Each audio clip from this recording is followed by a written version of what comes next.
નમસ્કાર વિદ્યાર્થી મિત્રો, આ વિડીયોની અંદર આપણે મધ્યક શોધોના દાખલા સ્વાધ્યાય 13.1ના આપણે જોઈએ છે. વારાફરતી વારો અલગ અલગ વિડીયોમાં આપણે દાખલા જોઈશું. પહેલો દાખલો છે આની અંદર, જેમાં 0 થી 2, 2 થી 4 છોડની સંખ્યા અને ઘરોની સંખ્યા આપી છે અને આપણે મધ્યક શોધો, ટૂંકમાં રકમ લખી છે, વર્ગ અને આવૃત્તિ. હવે જ્યારે આપણે મધ્યક શોધવો હોય તો સૌથી પહેલાં 5 ખાના આપણે દોરવા પડે. એટલે સૌથી પહેલું આપણે એ જ તૈયાર કરશું. 5 ખાનામાં વર્ગ, આવૃત્તિ, મધ્ય કિંમત, યુઆઈ, એફઆઈ અને યુઆઈ. આવૃત્તિને આપણે એફઆઈ કહીશું, મધ્ય કિંમતને એક્સઆઈ કહેવાય. યુઆઈનું સૂત્ર છે એક્સઆઈ માઇનસ એ છેદમાં એચ, એફઆઈ ઇન્ટુ યુઆઈ. આ બે ખાના આપણે આ રકમમાંથી ઉતારી દીધા. પહેલું ખાનું જે છે એને આપણે અહીંયા પહેલાં લખીએ છીએ અને આ બીજું ખાનું છે એને આપણે અહીંયા લખીએ છીએ. હવે વર્ગ, આવૃત્તિ, મધ્ય કિંમત યુઆઈ ને એફઆઈ ઇન્ટુ યુઆઈ. હવે મધ્ય કિંમત શોધવા માટે આ અધસીમા છે ને આ ઉધ્વસીમા છે, એટલે આ બેનો સરવાળો ભાગ્યા 2. તો અહીંયા આપણે 0 વત્તા 2, આ બેનો સરવાળો, અને 0 વત્તા 2 એટલે 2 અને ભાગ્યા 2, અને 2 ભાગ્યા 2 કરીએ એટલે આની મધ્ય કિંમત આવશે 1.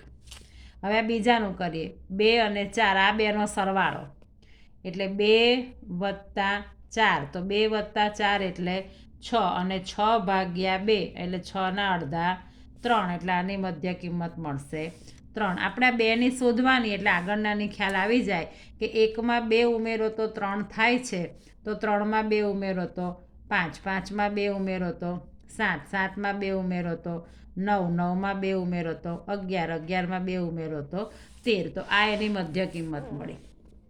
હવે આ જે આવૃત્તિ આપી છે એનો આપણે સરવાળો કરીએ, જેને આપણે સિગ્મા એફઆઈ કહીશું, તો આનો સરવાળો થશે 20.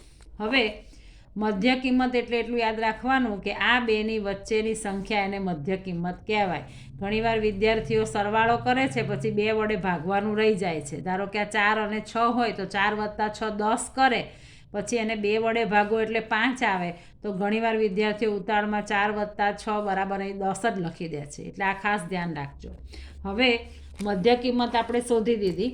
હવે આપણે એ ધારવાનો છે, તો કે અહીંયા 1, 2, 3, 4, 5, 6 અને 7. 7 છે એટલે આપણે અહીંયા જે વચ્ચેની સંખ્યા હોય એને આપણે એ ધારીશું. હવે જ્યાં એ ધાર્યો એટલે એની સામે અહીંયા મૂકીએ આપણે 0, આ -1, -2, -3, 1, 2 અને 3. હવે અહીંયા 0 પછી અહીંયા -1 આવે. ઘણા વિદ્યાર્થીઓ અહીંયા 1, 2 ને 3 એવી રીતે કરતા હોય છે, એટલે એ પણ ધ્યાન રાખજો. હવે આ કેવી રીતે આવ્યું? તો આ સૂત્રમાં કિંમત મૂકીએ એટલે આપણને અહીંયા -1 મળે છે. એક્સઆઈ છે 5, એ છે 7 અને છેદમાં એચ વર્ગ લંબાઈ છે 2, એટલે અહીંયા આપણને મળશે -1. 5 - 7 છેદમાં 2. હવે અહીંયા આપણે એફઆઈ ઇન્ટુ યુઆઈ, બીજા અને ચોથા ખાનાનો ગુણાકાર, એને આપણે એફઆઈ ઇન્ટુ યુઆઈ કહીશું. હવે 1 ગુણ્યા 3 એટલે 3 એકુ 3, 2 દુ 4, માઇનસ એટલે માઇનસ આવશે, 1 એકુ 1, 5 ને 0 જોડે ગુણો તો 0, 6 એકુ 6, 2 દુ 4 અને 3 તારી 9.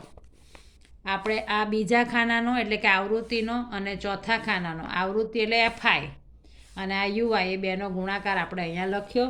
અંશનો સરવાળો અહીંયા કરીએ, ઉપરના માઇનસ સંખ્યાનો અને નીચેની પ્લસ સંખ્યાનો. તો 4 ને 3 7 ને 1 8 એટલે -8, અને અહીંયા 6 ને 4 10 ને 9 19. હવે અહીંયા જે સંખ્યા આવી એ બેની હંમેશા બાદબાકી થાય નિશાની મોટી સંખ્યાની. એક સંખ્યા છે 19 અને બીજી છે 8, તો 19માંથી 8 જાય એટલે 11, એટલે આપણને અહીંયા મળશે 11. એફઆઈ યુઆઈ મળ્યું 11. હવે આપણે બધી કિંમતો લખી દઈએ. એ કેટલું મળ્યું? તો કે 7. વર્ગ લંબાઈ એચ, વર્ગ લંબાઈ કઈ રીતે શોધવાની? તો કે ઉધ્વ સીમા ઓછા અધર સીમા. મોટી સંખ્યામાંથી આ બાદ કરીએ, 2માંથી 0 જાય તો 2, એટલે વર્ગ લંબાઈ 2. સિગ્મા એફઆઈ યુઆઈ મળ્યું આપણને 11 અને સિગ્મા એફઆઈ છે 20. હવે આ મધ્યકનું સૂત્ર છે, x બાર બરાબર a plus sigma FI UI છેદમાં સિગ્મા એફઆઈ ગુણ્યા એચ. હવે અહીંયા એની કિંમત છે 7, સિગ્મા એફઆઈ યુઆઈ આપણને મળ્યું 11. સિગ્મા એફઆઈ જે છે એ આપણને અહીંયા મળ્યું છે 20, સિગ્મા એફઆઈ છે 20 અને વર્ગ લંબાઈ છે 2. હવે બધી કિંમતો મૂકી દીધી.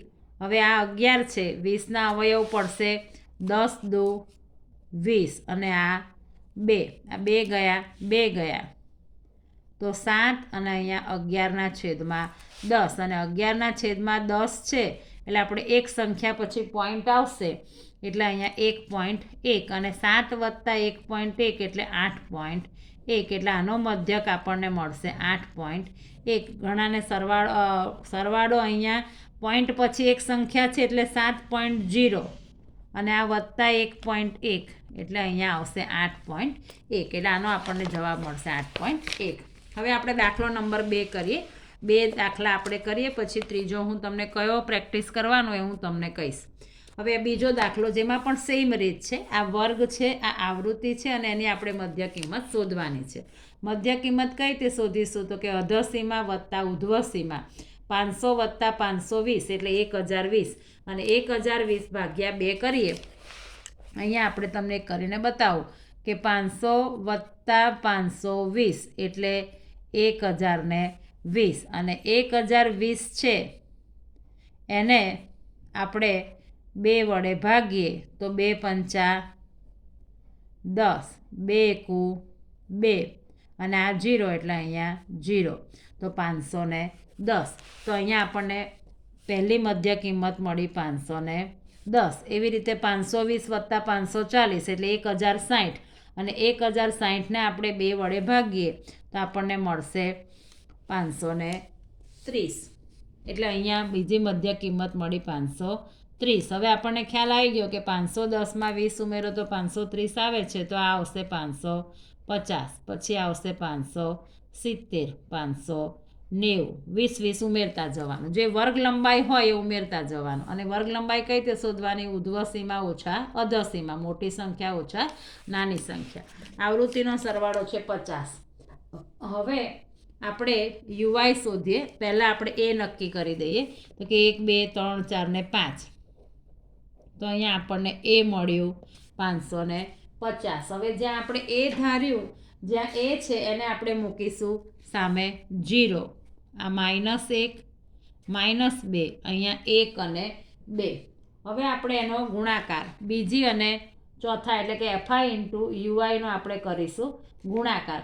તો એફઆઈ ઇન્ટુ યુઆઈનો ગુણાકાર આપણે કરીએ તો અહીંયા 12 દુ 24, 14 એકુ 14, 8 ને 0 વડે ગુણો એટલે 0, 6 એકુ 6 અને 10 દુ 20.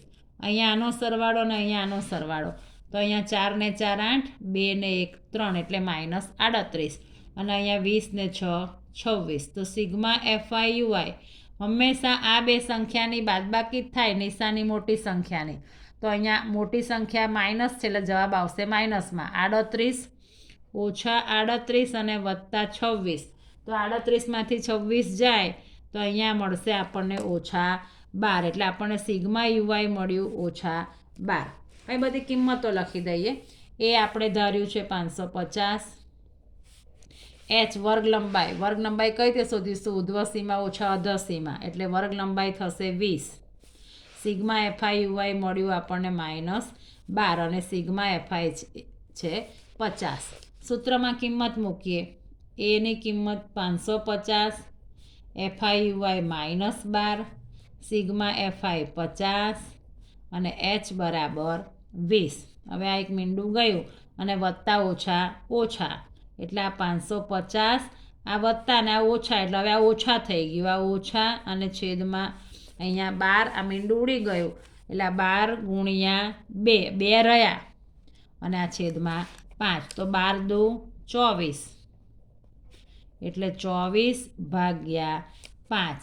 હવે આપણે અહીંયા 24 ભાગ્યા 5 કરીએ તો 5 ચોક 20, આ 4 અને 5 અઠા 40. તો અહીંયા આપણને મળે છે 4.8 એટલે 550 ઓછા 4.8. હવે ઘણાને બાદબાકીમાં ભૂલ પડે છે તો આપણે એ પણ સમજી લઈએ. 550. અહીં પોઈન્ટ પછી જેટલી સંખ્યા હોય ને એટલું મીંડું અહીંયા મૂકી દેવાનું. અને અહીંયા ઓછા 4.8. 10 0માંથી 8 ના જાય એટલે 10માંથી 8 જાય તો 2. અહીંયા 10 લીધા એટલે અહીંયા 9. 9માંથી 4 જાય એટલે અહીંયા આવશે 5. અહીં 9 છે એટલે અહીંયા 4 અને આ 5 એટલે 545.2 આનો મધ્યક મળશે. હવે વિદ્યાર્થી મિત્રો, આ વિડીયોની અંદર આપણે 2 દાખલા ગણ્યા છે. હવે સ્વાધ્યાય 13.1નો દાખલો નંબર 9 સેમ આ જ રીતનો છે. તો તમે પ્રેક્ટિસ કરજો અને મને કોમેન્ટમાં જણાવજો. કશું ના આવડે તો વિડીયો ગમે તો ચેનલને લાઇક અને સબસ્ક્રાઈબ જરૂર કરજો. Thank you.